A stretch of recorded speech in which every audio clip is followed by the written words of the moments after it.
మా నిగూఢ శక్తికి సంబంధించినటువంటి జనవరి, ఫిబ్రవరి క్లాసెస్ వివరాలు ఏంటి అంటే జనవరి 28న హైదరాబాద్లో ఉంటుంది, ఫిబ్రవరి 4న బెంగళూరులో ఉంటుంది, ఫిబ్రవరి 18న తిరుపతిలో ఉంటుంది, ఫిబ్రవరి 25న హైదరాబాద్లో ఉంటుంది. ఇవి క్లాసెస్ వివరాలు. 2024వ సంవత్సరంలో మీ కోరికలు ఏవేవైతే ఉన్నాయో వాటన్నింటినీ ఒక లిస్ట్ రాసుకొని క్లాస్కి రండి. హలో అండి, ఎలా ఉన్నారు? క్రిస్టియన్స్ ఆకర్షణ సిద్ధాంతాన్ని అప్లై చేయొచ్చా? ముస్లిమ్స్ ఆకర్షణ సిద్ధాంతాన్ని అప్లై చేయొచ్చా? హిందూస్ ఆకర్షణ సిద్ధాంతాన్ని అప్లై చేయొచ్చా? ఎవరు చేయాలి? ఇంతకీ ఏ మతానికి సంబంధించినది ఇది అని చాలామందిలో చాలా డౌట్స్ అనేవి ఈ మధ్యకాలంలో పుట్టుకొస్తున్నాయి. కొంతమంది క్రిస్మస్ సందర్భంగా అడిగినటువంటి క్వశ్చన్స్ ఇవన్నీ. మేము చేయొచ్చా అండి? ఈ హోపోనోపోనో ప్రేయర్ అంటున్నారు, దీన్ని మేము చేయొచ్చా? థాట్ ప్రాసెస్ని ఉపయోగించుకోవచ్చా? నమ్మకాన్ని దేని మీదైనా బలంగా పెట్టుకోవచ్చా? మా మతంలో ఏముంటుందంటే భగవంతుడిని మాత్రమే నమ్మాలి అని ఉంటుంది, అది కూడా జీసస్ క్రైస్ట్ని మాత్రమే నమ్మాలి అని ఉంటుంది.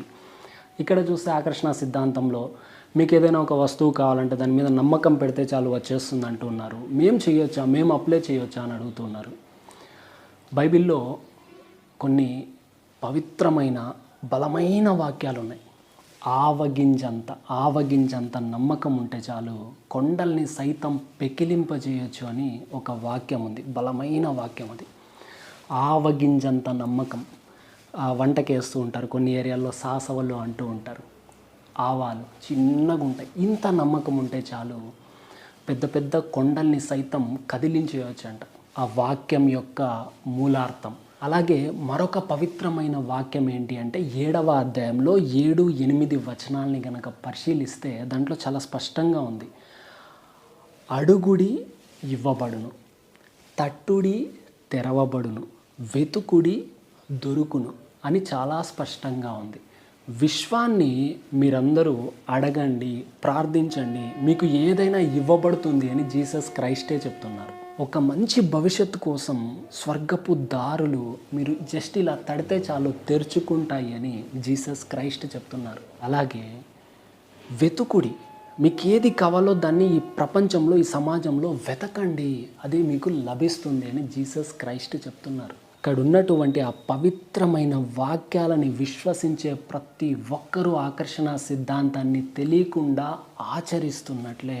జీసస్ క్రైస్ట్ ఎవరో కాదు, ప్రవక్తల్లో ఒక ప్రవక్త అయినటువంటి ఈసా అలైహిస్సలాం.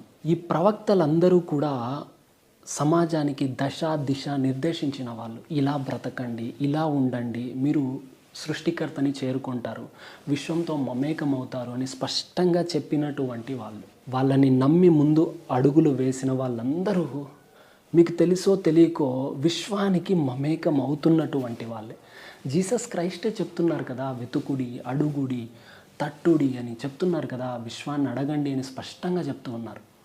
అడగండి, దాంట్లో ఎలాంటి సందేహం పెట్టుకోకండి. ఆవగింజంత నమ్మకం ఉంటే చాలు కొండల్ని సైతం పెకిలింపజేయచ్చు. అలాగే ఇంకొక పవిత్రమైన వాక్యం కూడా ఉంది. ఆ వాక్యం ఏంటి అంటే నాకు బాగా నచ్చినటువంటి వాక్యం ఇది. ఎవరు ఎంతైతే విశ్వసిస్తారో అంత పొందెదరు అని చాలా స్పష్టంగా ఉంది. ఎవరు ఎంతైతే విశ్వసిస్తారో అంత పొందెదరు. కొంతమంది ఏమనుకుంటారంటే కొంత మాత్రమే విశ్వసిస్తారు, ఆ కొంత పొందుతారు. మరి కొంతమంది పెద్ద విశ్వాసాన్ని ఉంచుంటారు భగవంతుడి పట్ల, విశ్వం పట్ల, డబ్బు పట్ల, వస్తువుల పట్ల పెద్ద విశ్వాసాన్ని ఉంచుంటారు. వాళ్ళు పెద్దగా పొందుతారు అని జీసస్ క్రైస్ట్ చెప్తున్నారు. కాబట్టి నిస్సందేహంగా ఎవరైనా ఆకర్షణ సిద్ధాంతాన్ని ఆచరించవచ్చు. ఒక ముఖ్యమైన విషయం ఏంటి అంటే విశ్వం గురించి, ఆకర్షణ సిద్ధాంతం గురించి, భగవత్ తత్వం గురించి. ఆ భగవత్ తత్వం అంటే ఎవరైనా కావచ్చు. భగవత్ తత్వం గురించి ఎవరైతే కించపరుస్తూ మాట్లాడుతూ ఉంటారో వాళ్ళకి విరోధులు అవ్వండి, యాక్సెప్ట్ చేయకండి. విశ్వాన్ని తక్కువ చేసినా, మీ నమ్మకాన్ని వమ్ము చేసినా దూరంగా వచ్చేయండి. మనీ మెడిటేషన్ చేయడం వలన మీకు కావాల్సినటువంటి సంపదని సమకూర్చుకుంటారు. క్లాసెస్లో చాలా స్పష్టంగా తెలియజేస్తాను వీటి గురించి.